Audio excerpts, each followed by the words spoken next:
तो मूवी एक रेस के सीन से शुरू होती है, जहां हमेशा की तरह इस बार भी आर्ची नाम का एक टोडी इसे जीतता है।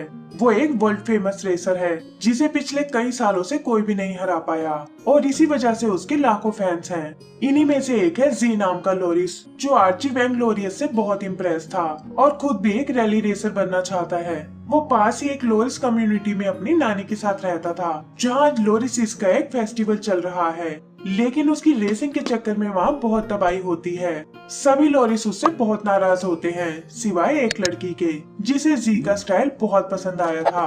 पर इससे पहले कि वो उससे कोई बात कर पाए, उसकी नानी गुस्से में उसे अपने साथ ले जाती है। पता चलता है कि जी की मॉम बचपन में ही चल बसी थी और तब से उसकी नानी ने ही उसे पाला है। नानी को उसका रेसिंग करना बिल्कुल पसंद नहीं था। वो तो उसे टाइची नाम के एक ट्रिक सिखाना चाहती थी, जिससे लोरिस अपने आसपास के टाइम को स्लो कर सकते हैं। पर जी को इसमें कोई इंटरेस्ट नहीं होता। वो तो बस अपने रेसर बनने के ड्रीम को पूरा करना चाहता था, इसलिए पास ही एक ड्रैग रेस में पार्ट ले लेता है। लेकिन हर बार की तरह इस बार भी ओवर कॉन्फिडेंस की वजह से उसे हार ही देखनी पड़ती है। वापस जाते हुए वो नैश नाम के गोट से मिलता है, जो उसी रेस में नोटिस कर रहा था और कहता है कि वैसे तो तुम्हारे अंदर ढेर सारा टैलेंट है, पर पहले तुम्हें खुद पर यकीन करना सीखना होगा। आगे हम देखते हैं कि जी अब बड़ा हो चुका है और नानी अभी भी उसे टाइची सिखाना चाहती है। वो उसे एक डेमो देकर दिखाती है कि ये स्किल लाइफ में तुम्हारे बहुत काम आएगी।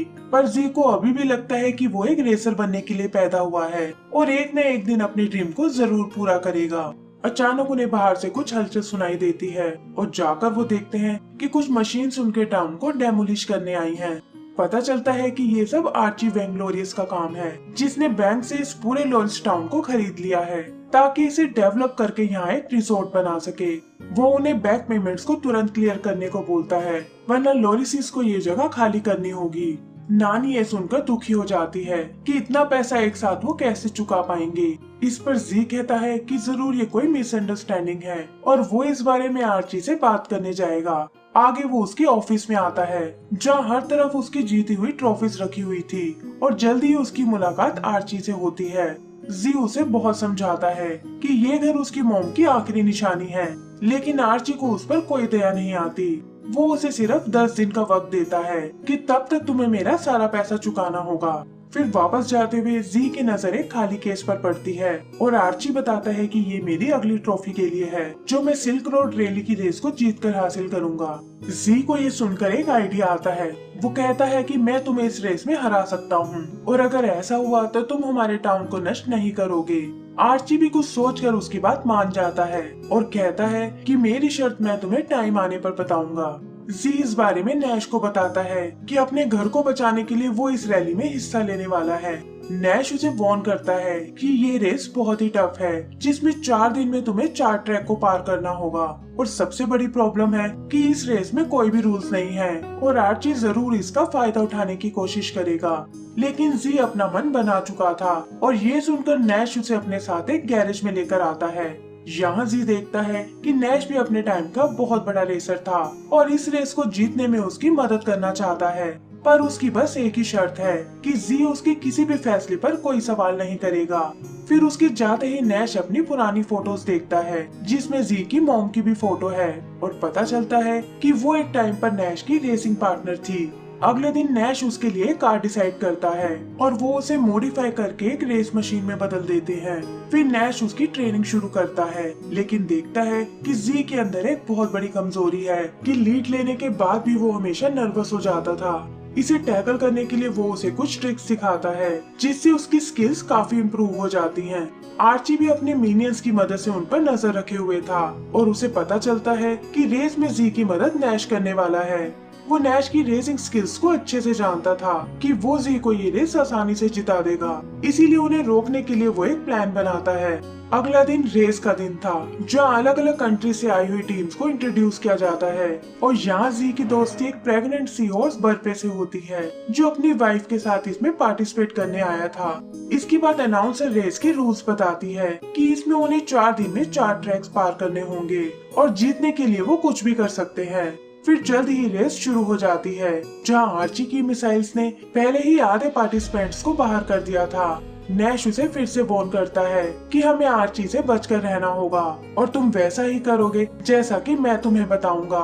हर कोई अपने अपने स्टाइल में आगे बढ़ने की कोशिश कर रहा था, लेकिन जी किसी तरह बचता हुआ सबसे आगे निकल जाता है। तभी उसे रास्ते में एक लोरिस गर्ल नजर आती है जिसे एक टाइगर परेशान कर रहा था। नैश उसे रुकने को बोलता है और ना चाहते हुए भी जी को उसकी बात माननी पड़ती है क्योंकि उनके बीच में यही तय हुआ था। असल में वो टाइगर नैश का पुराना कॉम्पिटिटर था और नैश किसी पुरानी बात का बदला लेने के लिए उससे लड़ने लगता है। वहीं जी शेल्बी नाम की उस लोरिस गर्ल से मिलता है जिसे पहली नजर में ही वो पसंद करने लगा था, लेकिन इससे पहले कि वो उससे कोई बात कर पाए नैश उसे वापस रेस में चलने को बोलता है। उसके जाते ही शेल्बी आर्ची को कॉल करती है कि तुम्हारा टाइगर नैश को नहीं रोक पाया, और ये सुनकर आर्ची को बहुत गुस्सा आता है। पहला दिन खत्म होने के बाद आर्ची टॉप पोजीशन पर था और जी को मिली थी 6th पोजीशन। वो इसके लिए नैश को ब्लेम करता है कि तुम्हें बीच में नहीं रुकना चाहिए था, लेकिन नैश कहता है कि अभी भी उनके पास 3 दिन बचे हैं और वैसे भी लोग उसकी ड्राइविंग को पसंद कर रहे हैं। रात को वो एक बार फिर शेल्बी से मिलता है और उसे बताता है कि ये रेस वो अपने टाउन को बचाने के लिए कर रहा है। तब शेल्बी बताती है कि बचपन में वो भी उसी टाउन में रहती थी, पर फिर उसकी फैमिली सिटी में मूव हो गई। यहाँ ये भी पता चलता है कि बचपन में वो एक दूसरे से मिल चुके हैं और शेल्बी वही लड़की है जिसे जी का रेसिंग करना बहुत पसंद था। तभी एक एनिमल उन्हें बताता है कि नैश और वो टाइगर फिर से लड़ने लगे हैं और जी उसे चेक करने जाता है। टाइगर के हैंचमैन उसे भी मारने की कोशिश करते हैं और तब अनजाने में जी अपनी टाइची पावर का यूज करता है जिससे कि टाइम एकदम स्लो हो जाता है और जी समझ जाता है कि उसकी नानी उसे यही ट्रिक सिखाना चाहती थी। इसकी मदद से वो लोग बच निकलते हैं और शेल्बी ये देखकर जी से बहुत इम्प्रेस होती है। अगले दिन रेस का सेकंड पार्ट शुरू होता है जहां लोग जी को चीयर कर रहे थे और ये बात आर्ची को बिल्कुल पसंद नहीं आती। उसका कॉन्फिडेंस तोड़ने के लिए वो उसे अपनी शर्त बताता है कि अगर तुम हार गए तो तुम्हें हमेशा के लिए मेरा मिनियन बनकर रहना होगा, और जी इसके लिए मान जाता है। आज की रेस एक बर्फीले रेगिस्तान से होकर गुजरनी थी जिसे आर्ची तो किसी तरह पार कर जाता है, लेकिन जी और बाकी टीम्स उस पर फिसलने लगती हैं। तब जी उन सबको एक साथ कोशिश करने को बोलता है जिसमें आखिरकार वो कामयाब हो जाते हैं और उधर ऑडियंस भी ये देखकर जी से बहुत इम्प्रेस होती है। वो अब रेस में 3rd पोजीशन पर आ चुका था और उसे उम्मीद थी कि वो ये रेस जरूर जीत जाएगा। उधर आर्ची के डैड उस पर बहुत नाराज होते हैं कि एक रेस के लिए तुमने पूरे टाउन को दांव पर लगा दिया और अगर तुम इसे नहीं जीत पाए तो ये तुम्हारे लिए बिल्कुल अच्छा नहीं होगा। जी और शेल्बी भी एक दूसरे के करीब आने लगे थे, लेकिन फिर शेल्बी को लगा कि जी के इरादे बहुत ही नेक हैं और उसे जी को धोखा नहीं देना चाहिए। पर आर्ची उसे ब्लैकमेल करने लगता है कि तुम्हारे डैड पर झूठे केस मैंने ही लगवाए हैं और उन्हें बचाने के लिए तुम वैसा ही करोगी जैसा कि मैं तुम्हें बताऊंगा। वो जी की कोई कमजोरी ढूंढना चाहता था, लेकिन फिर उसे रियलाइज होता है कि जी की सबसे बड़ी कमजोरी तो शेल्बी ही है और अगर उसे ये पता चल जाए कि शेल्बी मेरे लिए काम करती है तो इससे उसका कॉन्फिडेंस टूट जाएगा। नैश ने भी उन दोनों को एक साथ देख लिया था, पर उसे लगता है कि ये जानकर जी का ध्यान रेस से हट जाएगा, इसीलिए वो उसे इस बारे में कुछ नहीं बताता और न ही आर्ची को उसे बताने देता है। जल्दी ही तीसरे दिन की रेस शुरू होती है जहाँ जी पूरा टाइम सिर्फ शेल्बी के बारे में बात कर रहा था, लेकिन नैश उसकी किसी भी बात का कोई रिस्पॉन्स नहीं देता। जी को लगता है कि शायद वो जेलस फील कर रहा है और गुस्से में वो अपनी कार को बहुत तेज भगाता है। इस बार उसे रेस में 1st पोजीशन मिलती है, लेकिन इससे उसकी गाड़ी पर बहुत बुरा असर पड़ा था। नैश भी उसकी लापरवाही से बहुत नाराज था और गुस्से में उसे उसकी मॉम के बारे में बताता है कि वो भी तुम्हारी तरह एकदम गैर जिम्मेदार ड्राइवर थी जिसकी सजा उसे अपनी जान देकर भुगतनी पड़ी। जी ये सुनकर चौंक जाता है क्योंकि उसे इन सब के बारे में कोई नॉलेज नहीं थी और तभी अचानक उसकी गाड़ी ब्लास्ट हो जाती है। आर्ची ये देखकर बहुत खुश होता है कि अब जी इस रेस में हिस्सा नहीं ले पाएगा और टाउन को भी उसके हाथों से कोई नहीं छीन सकता। वो ये बात जाकर शेल्बी को बताता है कि बिना तुम्हारी मदद के ये सब बिल्कुल पॉसिबल नहीं था, और तभी अचानक वो जी को देखते हैं जो आर्ची से एक और डील करने आया है कि टाउन के बदले वो हमेशा के लिए उसे अपने पास रख ले, लेकिन आर्ची इसके लिए मना कर देता है। फिर वो उसे शेल्बी के बारे में बताता है कि तुम्हें हराने में इसने मेरी बहुत मदद की है। शेल्बी उसे समझाने की बहुत कोशिश करती है, लेकिन जी बिना कुछ सुने वहाँ से चला जाता है।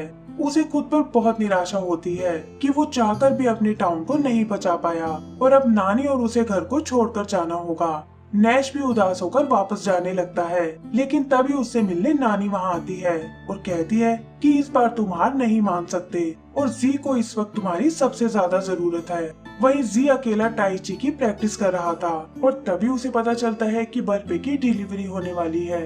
बाकी टीम्स के साथ वो भी उससे मिलने जाता है, जहाँ सब उसे यकीन दिलाते हैं कि आर्ची को बस तुम ही हरा सकते हो और हम इस काम में तुम्हारी मदद करेंगे। शेल्बी भी वहाँ आकर उससे माफी मांगती है कि उसे बिल्कुल आइडिया नहीं था कि आर्ची उनके टाउन को हथियाने वाला है और उसे इसकी सजा मिलनी ही चाहिए। फिर वो जी को अपने दिल की बात बताती है कि कैसे वो भी उसे पसंद करती है और जी ये सुनकर बहुत खुश होता है, लेकिन रेस करने के लिए उसके पास अब कोई कार नहीं थी। तब शेल्बी उसे एक नई कार दिखाती है और कहती है कि ये मैंने उस टाइगर से चुराई है। इसके बाद जी नैश के पास जाता है, जहां वो और नानी उसे खुद पर भरोसा रखने को बोलते हैं और जी एक बार फिर रेस करने को तैयार हो जाता है। उधर रेस ऑलरेडी शुरू होने वाली थी, लेकिन जी का अभी तक कोई पता नहीं था और सभी को लगता है कि ना जाने वो कहाँ रह गया। पर फिर भी वो सब अपने प्लान के हिसाब से चलते हैं, जो था आर्ची को घेर कर रखना ताकि जी को आगे निकलने का मौका मिल सके। लेकिन आर्ची अपनी ट्रिक्स की मदद से बच निकलता है और बाकी टीम को क्रैश करा देता है। तभी वो सब जी को देखते हैं, जो शेल्बी और नैश के साथ रेस में पहुंच चुका था और जल्दी ही वो और आर्ची फिनिशिंग लाइन के करीब पहुंच जाते हैं। आर्ची उसे भी क्रैश कराने की कोशिश करता है, लेकिन इसी चक्कर में ट्रैक पर एक बड़ी सी प्लेन आ गिरती है। आर्ची किसी तरह उसे निकल जाता है, लेकिन जी के पास आगे बढ़ने का कोई रास्ता नहीं था। ऐसा लगता है जैसे जी अब ये रेस नहीं जीत पाएगा, लेकिन तभी उसे एक आइडिया आता है कि क्यों ना यहाँ अपनी टाइची पावर का यूज किया जाए। ये सोचकर वो तेजी से उस क्रेन की ओर बढ़ता है और उसके ध्यान लगाते ही टाइम स्लो होने लगता है। वो क्रेन पर कार को एक रोलर कोस्टर की तरह चला रहा था और फिनिशिंग लाइन से ठीक पहले आर्ची को क्रॉस कर जाता है। सभी लोग उसकी जीत से बहुत खुश होते हैं और उसका सपना भी फाइनली पूरा हो गया था। वो अब सिल्क रोड रैली का नया चैंपियन है और प्रेजेंटर उसे उसकी ट्रॉफी गिफ्ट करता है। फिर वो आर्ची से टाउन के पेपर्स देने को बोलता है, लेकिन आर्ची कहता है कि उसे ऐसी कोई बात याद नहीं है। इस पर वो उसे उसकी रिकॉर्डिंग दिखाते हैं, जहां उसने जी को पेपर्स देने का वादा किया था, पर आर्ची इसे उनकी साजिश बताने लगता है। तभी उसके डैड उसे पकड़कर अपने साथ ले जाते हैं, जिसे वो पेपर्स उसकी पॉकेट से निकलकर नीचे गिर पड़े थे और शेल्बी उन्हें जी को दे देती है। आगे का सीन उनके टाउन का है, जिसे उन्होंने फिर से बना लिया है। शेल्बी यहाँ अपनी फैमिली के साथ बैठकर एंजॉय कर रहा था और इसी के साथ हमारी ये मूवी खत्म हो जाती है।